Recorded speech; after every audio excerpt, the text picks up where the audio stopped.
जय सद्गुरू माऊली. आज आपण वरईपासून आणि शाबूपासून उपासाचा स्नॅक्स किंवा वडा म्हणू शकता तो करणार आहोत. तर वरई आपण मिक्सरमधनं बारीक करून पीठ करून घेतलेली आहे. यामध्ये अर्धा बटाटा किसून आणि ठेचा टाकलेला आहे. आपल्या चवीनुसार शाबू घेतलेला आहे 1 कप.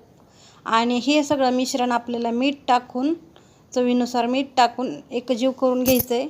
अशा पद्धतीने मिक्स करून घ्यायचं आहे. आणि 1 चमचा किंवा 2 चमचे आपण ह्यामध्ये पाणी घ्यायचं आहे.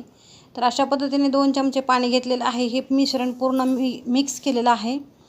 पूर्ण असं कुस्करून ह्याला छान असं मॅश करून घेतलेलं आहे. यामध्ये तुम्हाला हवा असेल तर शेंगदाण्याचे कूट पण टाकू शकता. तर मी हे मिश्रण असं उलट्या चमच्यावरती अशा पाकळीच्या आकारात पसरवून या तेलामध्ये गरम असं सोडून घेत आहे. काट्या चमच्याने असं ढकलून घेत आहे. आणि हा चमचा तेलामध्ये बुडवायचा नाही, नाहीतर हे मिश्रण चिकट तेलानं तळलं जातं आणि मग ते चमच्यावरनं खाली घसरत नाही.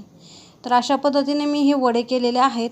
एकदम छान टेस्टी कुरकुरीत एकदम क्रंची होतात आणि वरतून एकदम असं कडक आतून मऊ अशा पद्धतीने तुम्ही ह्याचा आवाज पण पाहू शकता. असा खरखरीत आवाज एकदम क्रंची होतात. तर रेसिपी आवडली असली तर एक लाईक करून सबस्क्राईब करायला विसरू नका.